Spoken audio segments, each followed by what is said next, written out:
Hey, thanks for tuning into the Muse Report. I'm Clee Davis, and I'm just a normal guy trying to fulfill his dreams and ambitions. I'm pretty sure we have lots in common, and we're on the same road, so you might as well join me on my journey of turning my muse into a reality. Let's go! Hey guys, thanks for tuning into this episode of the Muse Report. In this episode, we're going to talk about entrepreneurship. Now, this episode is going to be a little different than anything that we've done on the show before, because instead of me just talking to you guys or me interviewing someone else, you're actually going to hear from three very different but inspiring, intelligent, and impactful entrepreneurs that I've heard speak recently or I have talked to. First, we'll hear from Julian Waddell, the co-founder and CEO of TOGuy and a professional startup consultant. Secondly, you'll hear from the world-renowned motivational speaker, Eric Thomas, aka ET. And lastly, you'll hear from Brandon Kruse, the founder of DialMaxx, CommentSold, and Huntsville West. They all provided me with some great information, and I know that you could use it in your lives as well, whether you're interested in entrepreneurship or not. So without further ado, let's get into it. One of the things that I'm the most passionate about is actually helping people figure out what they want to do with their life.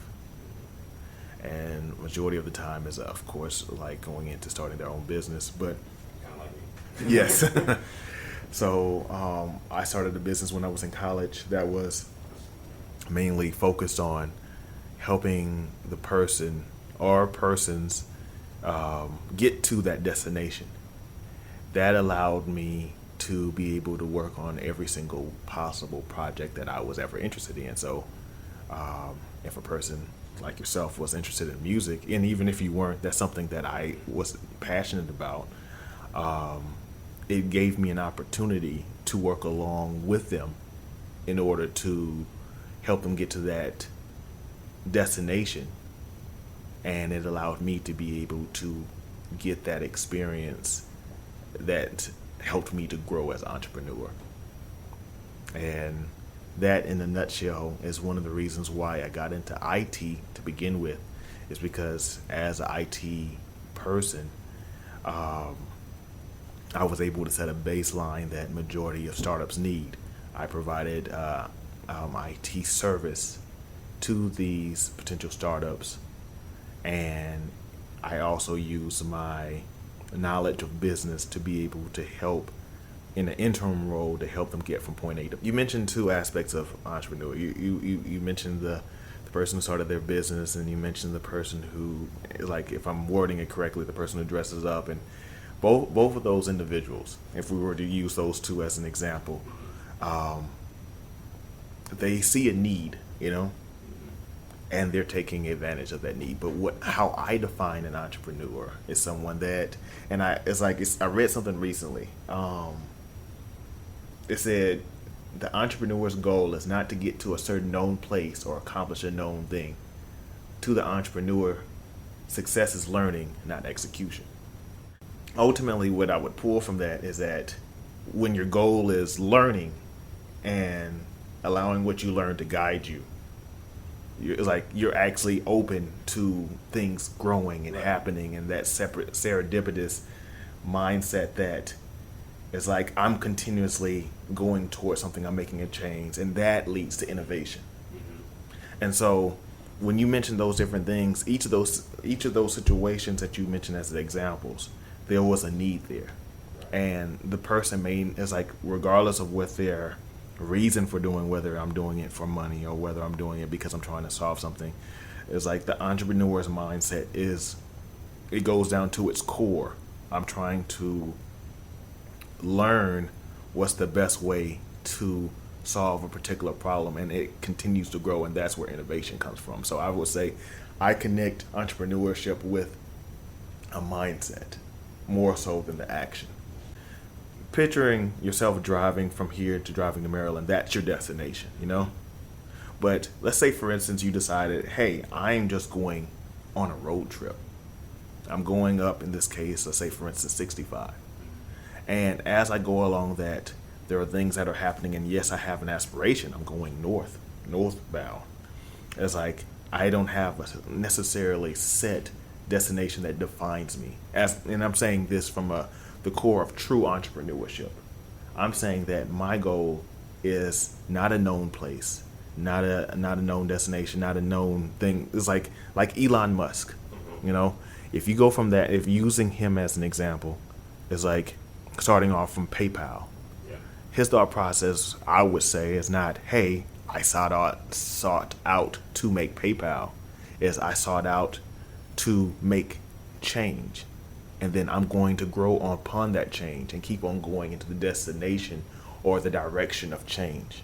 And I feel like that is the entrepreneurial spirit versus I sought out to start this business. It's just the business is just the platform that used. You know, it boils down to why. Like, for instance, at the core of what you specifically want to do.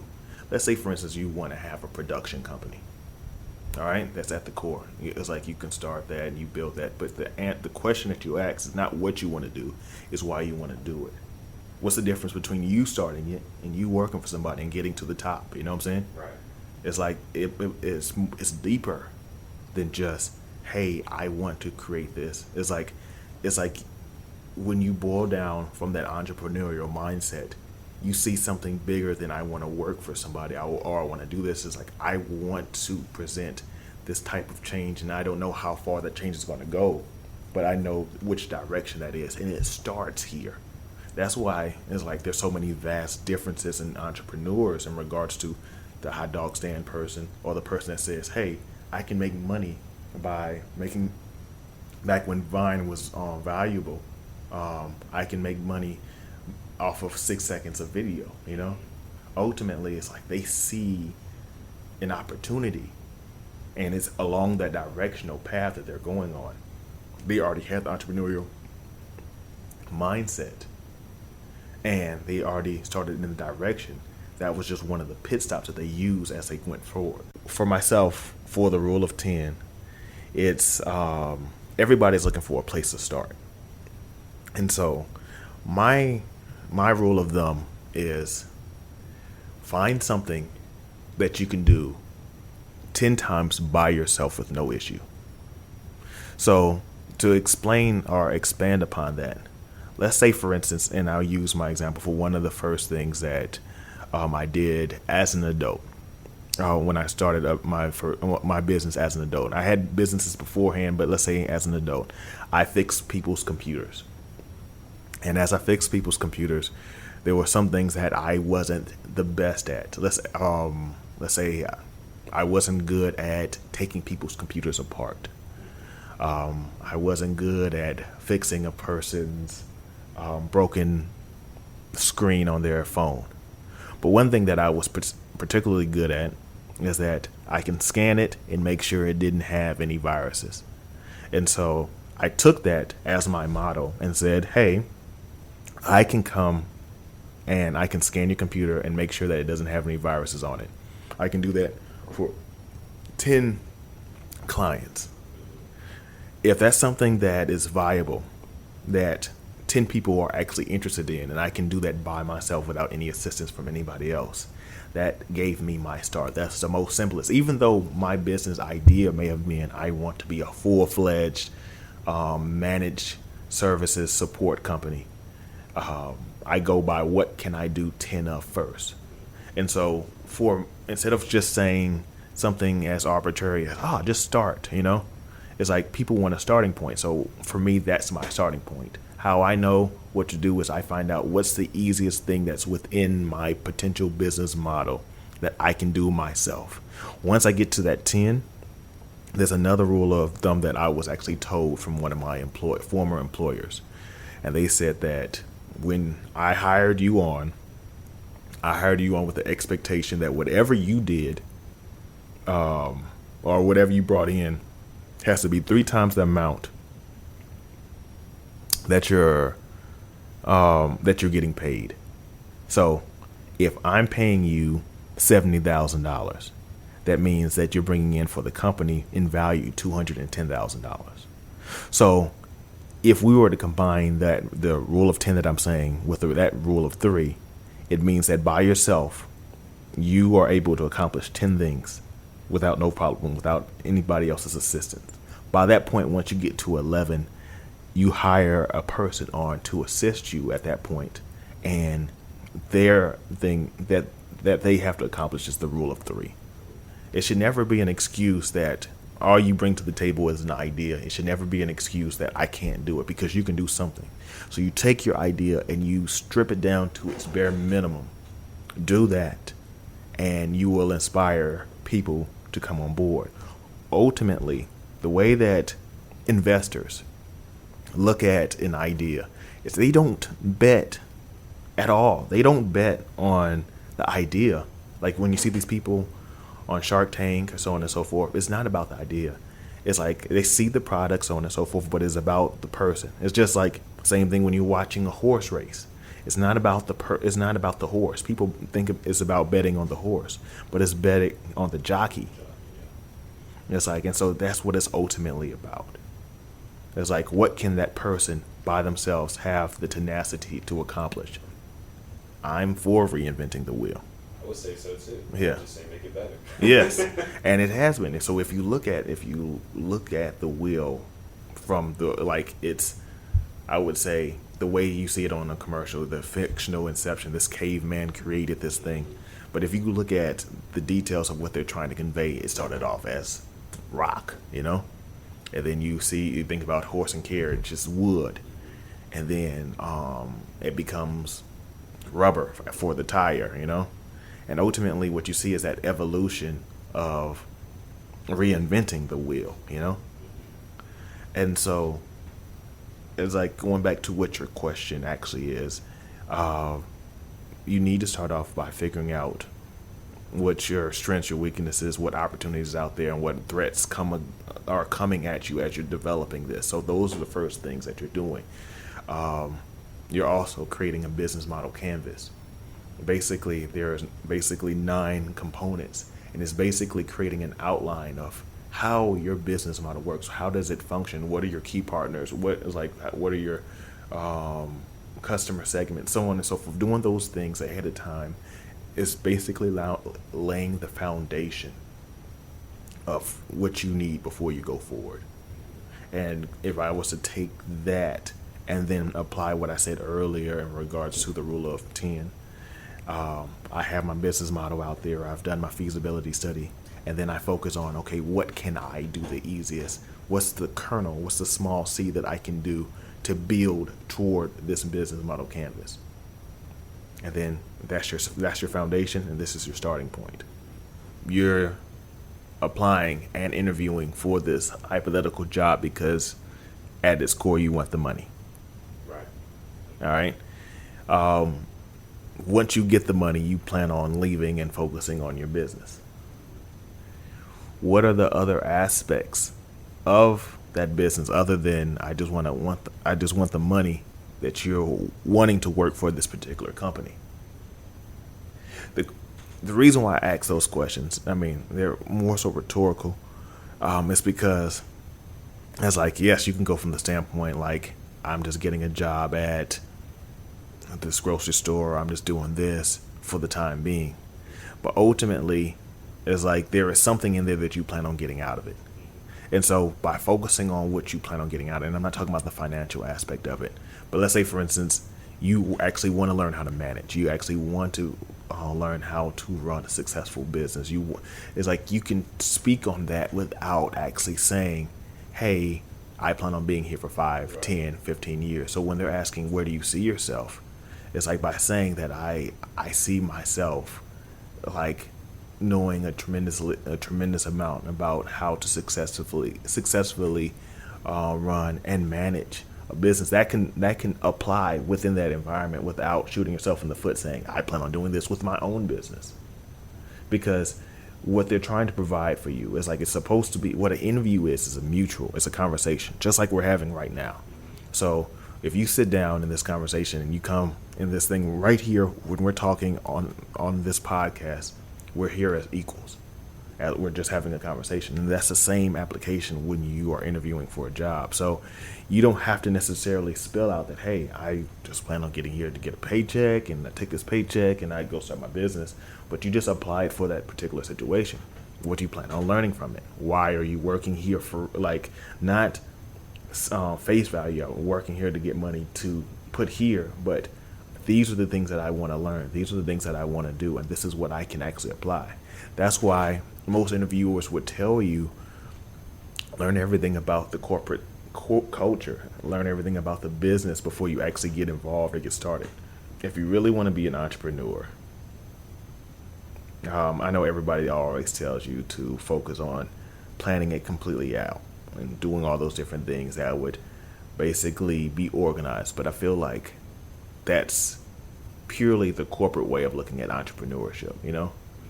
I think entrepreneurship is more so based on your curiosity. And I think I read that, and that is like the same blog I mentioned earlier. It's like if you focus on your curiosity, focusing on the why, it's like if that's your starting point, starting on why I want to do this, why I want to make this happen, why I want to actually work for myself instead of working for somebody else, it's like you're on the right path. Because it's like you won't just stop once you make it there. You'll continue to build. So it's all about building upon that curiosity. Trying to be senseis. Student was when you was K through 12. Ain't nobody giving you no reward because you got a 4.0. Now they might call your name for valedictorian, whatever they say. I don't even know what they call it. So I don't even know what they call it. I didn't get it. I was laughing. They didn't call me. I got up there by my name, whatever my name was. That's how you get in the order with your name, right? I didn't get any of that. But you get 15, 20 seconds of that. Your mom and daddy gonna be proud of you. That's cute. But your boss don't care nothing about all of that. Right? So I'm saying, don't take off if you ain't got a plan. If you have a plan, take off, and every day of that 365 that you're off, it needs to be accounted for. But if you don't know what you're going to do, you need to be in school. The first 30 are to learn, the second 30 are to earn. All right, Marcus Flowers getting in. First 30 are to learn, the second 30 are to earn. Say it with me. First 30 are to learn, the second 30 are to earn. All right, this is why I say this. There are individuals who left, let's say, college early to play basketball or football, and they were there, but they didn't have any longevity. I'm not looking for a year or two of success. I'm not. If my wife owned a home, I could be in a $2-3 million home if I want to. I live in a $200,000 home. I'm not looking to buy a $3 million home and then got to get back to my $200,000. We're just gonna change the floor. Being real, we're gonna change the cabinet so I can be a blessing. I don't want to live in my home. So what I'm telling you is this: if you broke at 20, ain't nobody tripping. You broke at 25, we ain't tripping. You just don't want to be broke at 40. You want to be broke at 50, right? So I'm telling y'all, you live in America. It's easy to make money. It's not easy to make money over a long period of time. I've never been unemployed once I start making my money. You understand? So be broke. If you poor, why are you tripping? You're broke. The biggest problem with most of you is you trying to be something that you're not. For a group of people that broke, they broke too. You trying to impress somebody else. I just made my son buy the car he had in college. It was his mom's old 745 Li. I told him, man, that's something between me and you. I wouldn't even buy it if I was you. I'd go buy an American whip, bro. I'd go get an Impala. But you getting a 745 Li because you want to make it look like you somewhere that you're not. I ain't tripping, but that costs a lot of money for gas, and it's going to give you problems. And when you pay for a BMW to get fixed, it's going to cost you some bread. Why you just can't get transportation? Because this generation, y'all don't want transportation. You're driving around in an image. I'm just saying, if you're going to be broke, go broke. Get you a car for $2,000 that runs and smell like smoke. I'm just being real. Get out and smell like smoke and be mad like I smell like smoke. But don't try to act like you paid when you're not paid.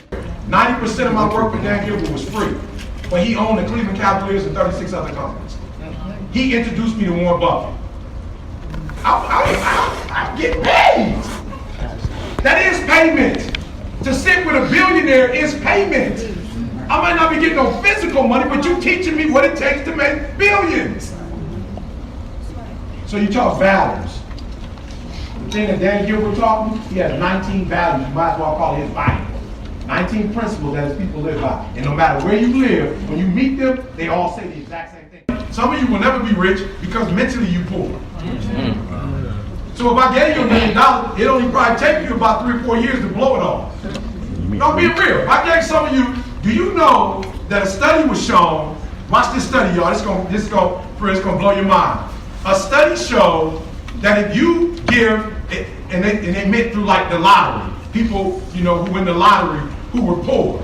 They say if you study that group and you study people who made their millions off of whatever business or success, that they said in 5 years, if all of them had, let's say you gave off on $30 million, they proved that in 5 years, the people that were poor go back to being poor. Research has shown, you give a person who broke, they don't have no money, mentally they're not there, you give them $30 million, in 5 years they're going to spend it all. I just told y'all, I'm the #1 motivational speaker in the world. I live in the same house I lived in before I blew up. I don't drive a Range Rover. I drive a Cadillac. I can afford a Range Rover, but I already know it's going to cost too much to get it fixed. I buy a Cadillac because there's a whole bunch of them, and they don't take a whole lot to get fixed. Michigan State gave me this. Jordan gave me my J's. I work for Nike. Only thing I paid for was my socks because I ain't had none. I was messing up my shoes. I was wearing these shirts and I had no socks. So I went to Target and got me some socks real quick. I'm just saying, if most people had the money I had, they'd be broke. Why? Because you think you got to impress people that they don't even like you. People who are not successful, they don't have a routine. The one thing I learned from Warren Buffett, he got the same routine. He reads 6 hours a day. There's some things that don't change. Now, I'm not trying to read. I didn't hear him go, he reads 6 hours a day. I didn't go home and read 6 hours a day. I didn't get that. You know what I'm saying? I wasn't like, ooh, that's impressive. I don't read that well to be reading 6 hours a day. That's a lot of reading, right? But that's why my man is the richest man in the world. Because of all the content he has. But for me, what I heard was, you need a routine and don't deviate from it. Get the routine, keep the routine, and the routine will become a guide in terms of, in the world, your routine will become a guide to you. So for me, it's not how you feel. I get up at 3 o'clock in the morning no matter how I feel. It doesn't make a difference how I feel. I go to work, I'm here. I'm doing this for pretty much free, right? I'm like, however many they gonna sign me up, how many rooms they open, I'm going until I leave on Friday. So I may not speak tomorrow because I'm in a bad mood. I'm not gonna do it, right? This is my routine. So I say find a routine and stick with that routine. And the longer you stick with it, you feel me?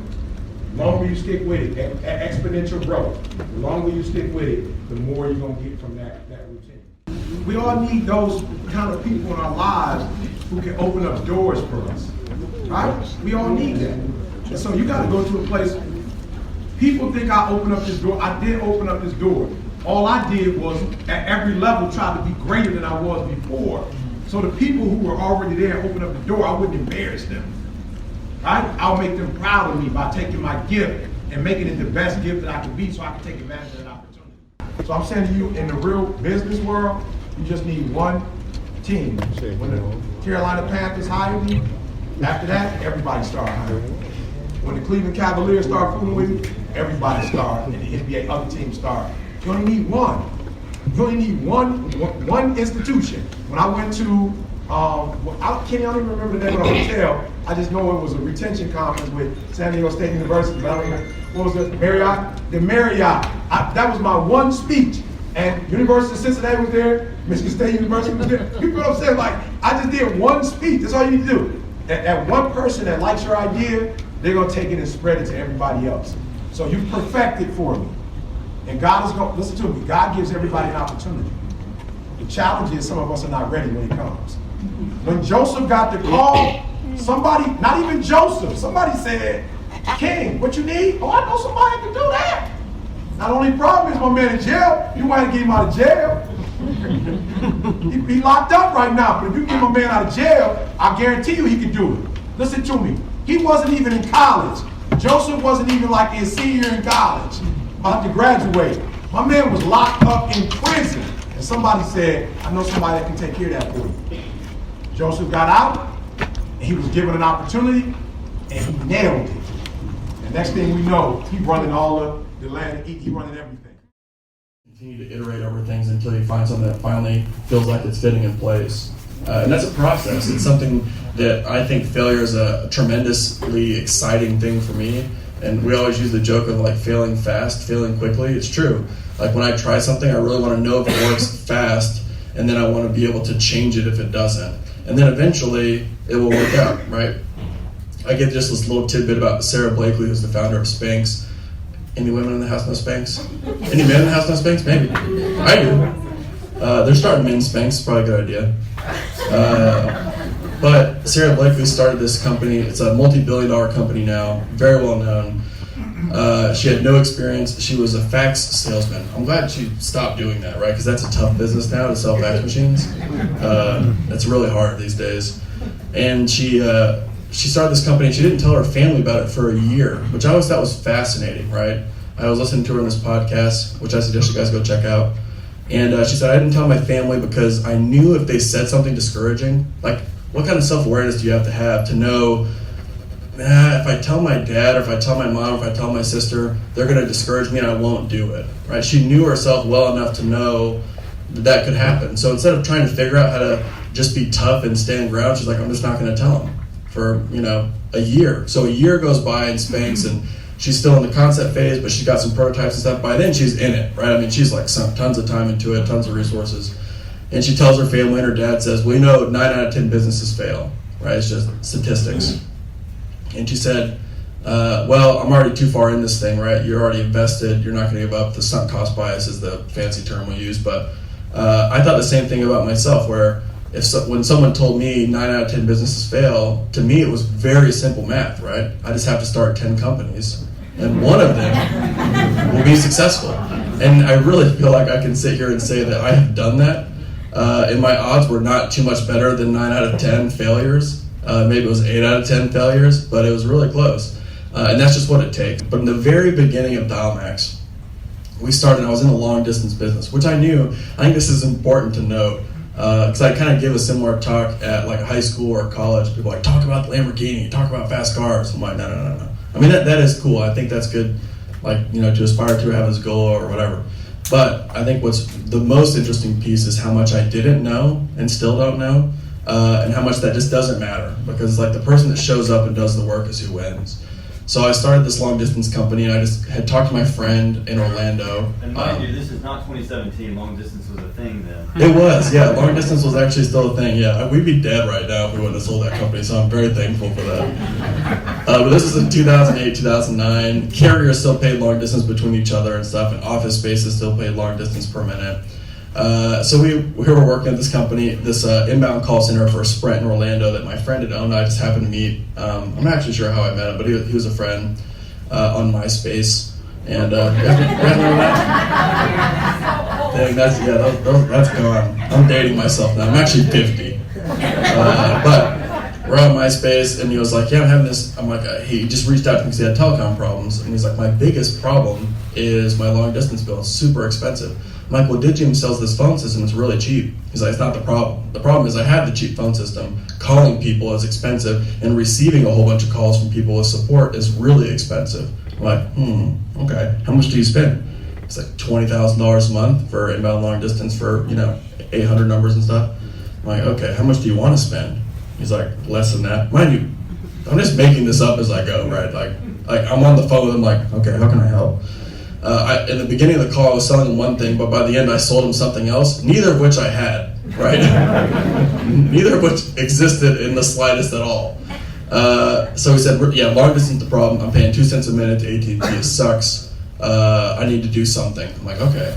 Let me talk to my staff and my people and my associates and my council and my board, and then I'll get right back to you, right? Now, I'm just in my boxers in my basement with like the Disney Channel on my TV, and I'm like, okay. So I call AT&T, and I'm like, how much is long distance? Like 2 cents a minute. I'm like, okay. I'm talking to a salesman, and he's like, what kind of discounts can I get on that? He's like, nothing, we're AT&T, go away, which is pretty much how they are.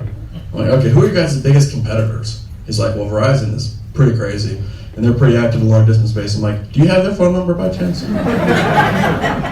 And of course he hung up on me. Now, this is an interesting note, right? I kept calling, well, I'll get to that in a second. I call Verizon, how much do you charge for long distance for 800 inbound? Well, it depends on your volume. I'm like, okay. He's like, how much volume are you doing? I'm like, I'll get back to you. So like I hang up, I call my friend back, how much volume are you doing? He's like, oh, we're doing, like 500,000 minutes a month. Oh, okay, cool, yeah. I'm relaying this to my staff so they can help me project some financials, and I'll call you right back. I call Verizon back, I'm like 500,000, like, okay, that's not bad, we can do that for 1.2 cents. And I'm like, dang, okay, this is great. So I call my friend back and he's like, all right, what do we got? I'm like, well, I think we can do it for 1.5 cents. And then there was I don't know where I got that number from, it's more than 1.2, and it's half between 1 and 2. There was no rhyme or reason, right? My point to the whole story is that you don't have to have a plan for a lot of these things, right? A lot of you just have to go and execute. And then after that, we had ways how we've charged customers. We had a formula, we had process and procedure, and we had all this kind of stuff. We knew about what margins we needed in the product. But in the beginning, you don't need to know what margins you have. The market will help you. What I mean by that is that if you're not selling it for enough, you will not make money. And if you're selling it for too much, someone else will do it for cheaper, right? That's just kind of the natural thing of the market. So we grew it. We got that first client. We were selling 1.5 cents a minute. I'm like, this is great. I'm just getting this bill from him. I'm passing it off, paying someone else less. I'm shaking it. Some changes falling out the bottom. And I called the Verizon guy back. I'm like, done. We're in. Let's do this deal. He's like, well, just sign this NDA and then we'll be able to send you over our contract. I'm like, I'm going to ask a question, and I mean this seriously. What is an NDA? He's like, well, it's a non-disclosure agreement. And what's cool is that every time I called the Verizon call center back to talk to a salesperson, I talked to somebody different, right? So I'm like, this is Brandon with ABC Company 123, and I need, to do this thing. They're like, well, what's your ASR and ACV ratios? And I'm like, 1 second, I'll call you back. And I'll call my friend and ask him this question. And I did this 10 times, seriously, before we finally got a contract that said 1.2. And I was like, great, now we're in business, right? Now we have something, now we have a little bit of cash flow. I mean, immediately with that first client, I was making more money than I was making at Digium. And I made the decision to hire somebody, and then eventually, right after that, quit and work on it full time for myself. But it was just, I didn't have a business plan. I didn't have a plan at all, clearly. I was just willing to be persistent and do something that a lot of people aren't comfortable with, because I realized that my dad told me something when I was a lot younger. He's like, Brandon, you're special. Of course, my mom tells me that, but it means something different, right? You're so special. Who couldn't love a face like that? My dad does not tell me the same things. So he told me, it's interesting because you have a technical background, but you can still talk to people. And a lot of times those are not in the same category. You have people that are good at talking and relaying information and communicating, and people that are good at programming and working on technology and systems and stuff. And I realized that I was at a pretty big advantage there of just being able to have conversations with customers and relay some of that technical information. And I also realized that they don't care. In the beginning, I wanted to teach them about telecom. Look, well, I'm not going to use that word. Look, dude, I don't care. All I want is for my bill to go down. Just make it happen. So we were able to build a pretty cool business on that, up to, I think we ended up at maybe 10 people, all in my parents' basement. It was a little bit crazy there for a while. It was a little bit packed. But it was a ton of fun. This guy, Curry Knight, reached out to me. Does anyone know Curry by chance? Oh, right on. Or Discovery.com, his company in Huntsville. It might predate a lot of you guys being in the space, but they sold to Nokia back in 2002. It was a huge Huntsville exit. It was really successful. And also the telecom space. And I'm like, he just messaged me and said, let's go to lunch.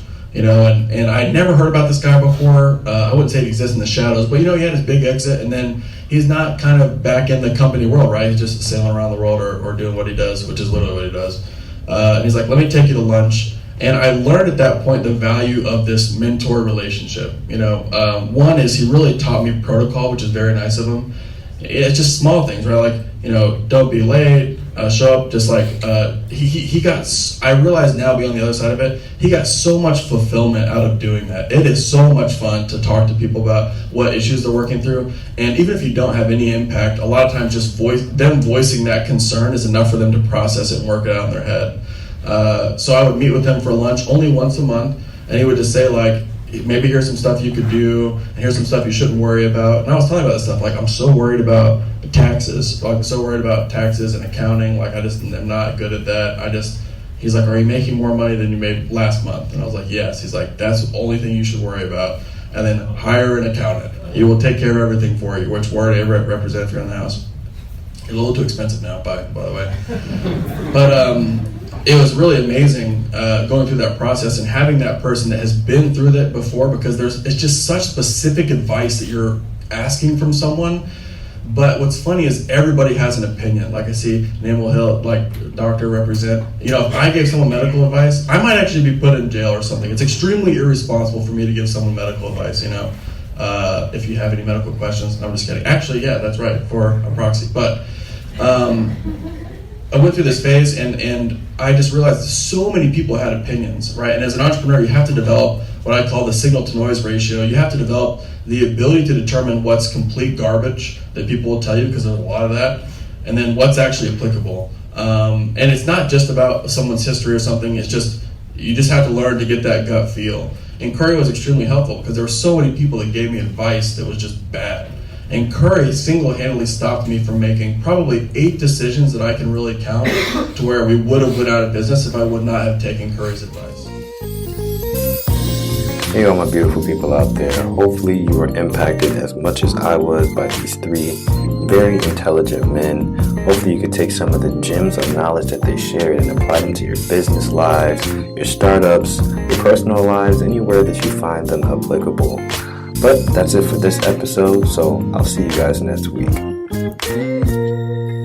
Hey guys, thanks so much for tuning in to the Muse Report for this episode. If you made it this far, you are the realest, and I will love you forever. If you liked it, press the like button. If you really liked it, click the repost button. Share with your uncle, your auntie, your friend, your best friend, your acquaintances, whoever. Just get the word out. If there's something that you didn't like, I am open to suggestions, and I'm here to learn, because I'm a student of the game. So just hit me up in the DMs. You can follow me on my social media, Instagram and Twitter at @IM_Clee Davis. Until next time, and until next episode, keep making your muse into reality.